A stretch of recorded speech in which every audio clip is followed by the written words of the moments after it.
Hi, everybody. This is Tolu from Career Transitioners. I'm the lead trainer at Career Transitioners.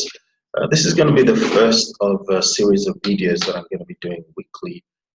The aim is really just to talk to you guys about who I am, what I do, and maybe give it a little bit of some knowledge once in a while.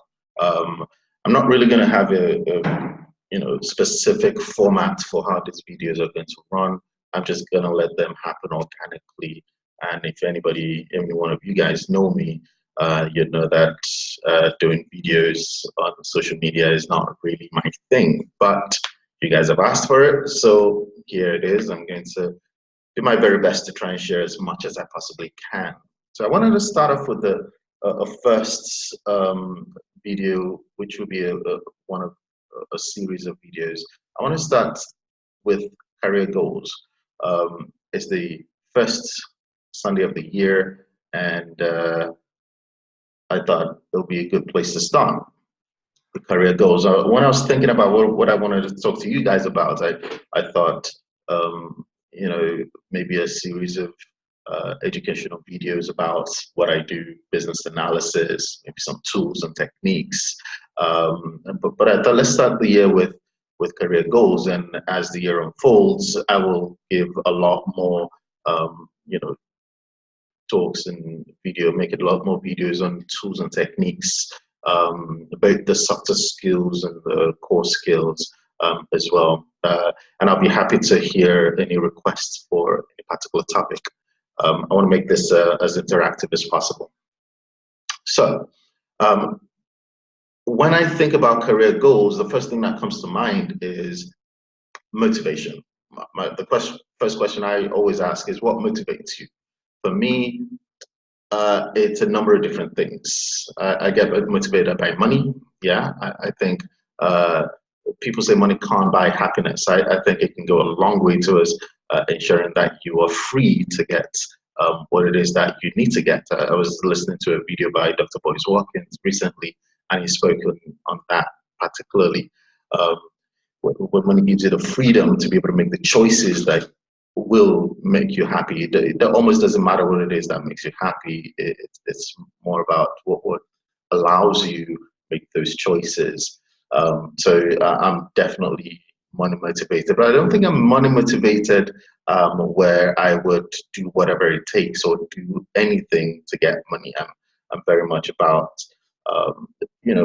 having a balanced life, having friendships that are fulfilling, having comfort, being able to have the freedom to go on holidays when I want to go with the people that I want to go with, have a very stable, secure home where I'm free to express myself in a lot of different ways. And if you guys know me, you know my family are a real big part of my life. I've got a wonderful daughter, and she's just amazing. So everything it takes to kind of keep that, make them happy as well is key for me. So the question I want to ask you is, what motivates you?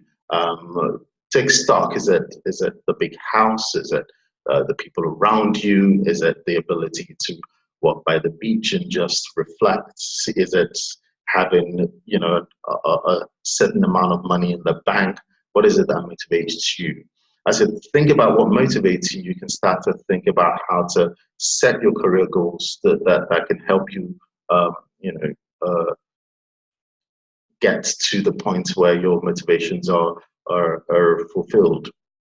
So think about what motivates you, and then start to think about your goals for 2018. I know you probably have goals, but when it comes to goals, it's important to know that goals are based on a number of things, such as what it is that you do to achieve those goals, how you're thinking about those goals, and how you're feeling about those goals.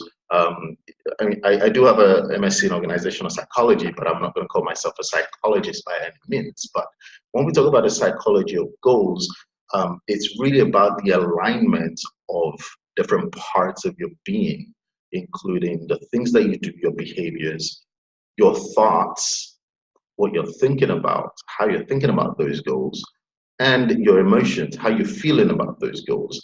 When it comes to achieving goals, there's got to be some sort of congruence throughout your being. So you got to do a lot of planning. You got to be clear about what it is that you're going to do to achieve those goals, because actions without goals are just fantasies and wishes, as we all know. How you're thinking about those goals are also very, very important. For me, I had a couple of goals that I set a number of years ago, and looking back now, I can say for a fact that even though I wanted those things, I didn't feel that I deserved or I was worthy of those things. So you begin to have a disconnect between what it is that you want and who you really are.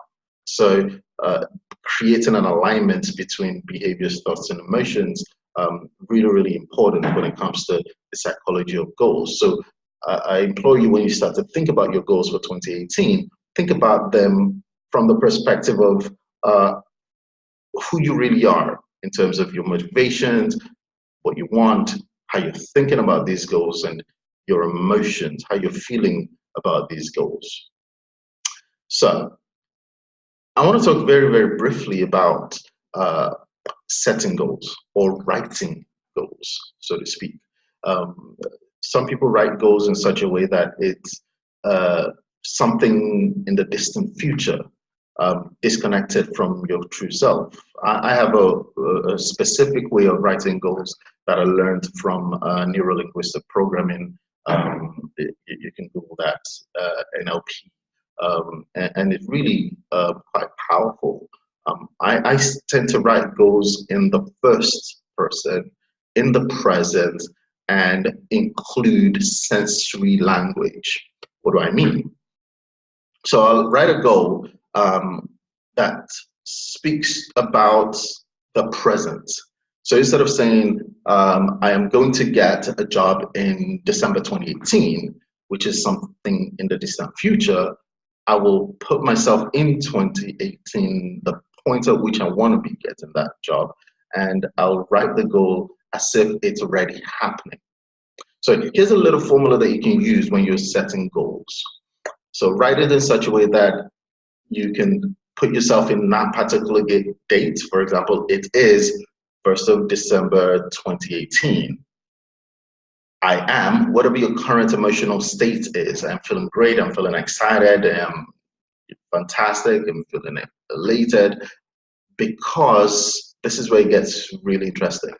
Because whatever it is that you can see, the physical manifestation of that goal, because I'm in my 2018 Mercedes C-Class, whatever it is that you want. That way you kind of get a sense of reality. You put yourself, you associate with that goal.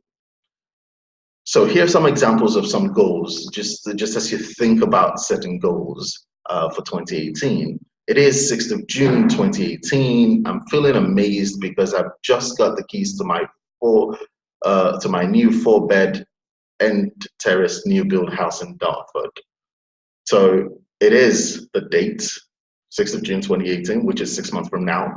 I'm feeling amazed, or I'm feeling amazing. How you're feeling, because you're putting yourself, that sensory language, putting yourself in that moment.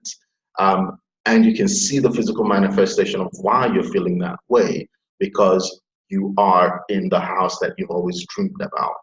So this kind of language allows you to connect with your goals. And then you can start to build upon how you're going to get there.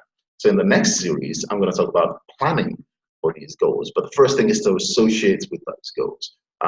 Connect your emotions with your thoughts and your behaviors, and then you can start to see the manifestations of your goals. Another example of a good goal, it's 23rd September 2018. I feel so proud of myself because I've just finished delivering a presentation that's sure to get me a promotion. So again, you can see the clarity when it comes to the dates. You can keep it you know, if you don't want to write the specific date, maybe the month is okay, but you do want to get specific about when you're going to achieve this goal. Also, how you're feeling, that the connection between, you know, when you're going to get the goal and how you're feeling in that precise moment is quite important. And the physical manifestation, which is where the goal actually resides. It's 31st of December 2018. I look back on my year and I feel fulfilled as I'm surrounded by my loving family with smiles on their faces, grateful for how the year has gone. I particularly like this goal because it not only gives us the emotional connection, but that sense of achievement of all the goals that you might have set for yourself. And that idea that come what may, at that precise moment, you can choose to feel this exact way. You can look back and see that you've achieved your goals and everything around you is absolutely perfect. That way it allows you to take stock as well. So these are just my examples of some of you know, my goals, or examples of goals that I've written in the past. Just kind of put together for this video. Some of my goals are very similar. I'm not going to tell you which one specifically is a my 2018 goal, but you can take a wild guess. And a couple of career goals here, just in case you're thinking of making a career transition, or you're thinking of taking a course or doing something to help you make that career move. For example, it is 30th August 2018, and I'm feeling excited because I've recently been offered my first Agile business analyst role at a global fintech company. This is for somebody who's in that moment where they're ready on the track for a career transition. They've already started doing something towards becoming an Agile business analyst, and you already know what it is to be an Agile business analyst, and you're working towards it. You can put a specific date and then start to connect the emotions with the behavior and the thoughts towards achieving that goal. Another example, it is 1st of October 2018, and I'm feeling quietly confident because I'm about to start my first day as a junior BA at a local authority after several months of learning and growth. Again, notice how this goal is, you know, connecting both the feeling, the physical manifestation, which is the fact that, you know, it's about to be the first day as a junior BA, and a reflection on what's got you there, the several months of learning and growth. So when you start to plan towards these goals, you know exactly what you're going to get at the end of it. A lot better than writing wishes or writing goals that don't seem achievable. So here are just a few tips of mine of how to set career goals, or how to set goals for this year ahead. I know you will see a lot of goal setting videos out there. My aim was really just to take a slightly different spin on goal setting, which is not really talked about a lot these days. So I hope this has helped you, and I look forward to seeing you again soon. Have a good day.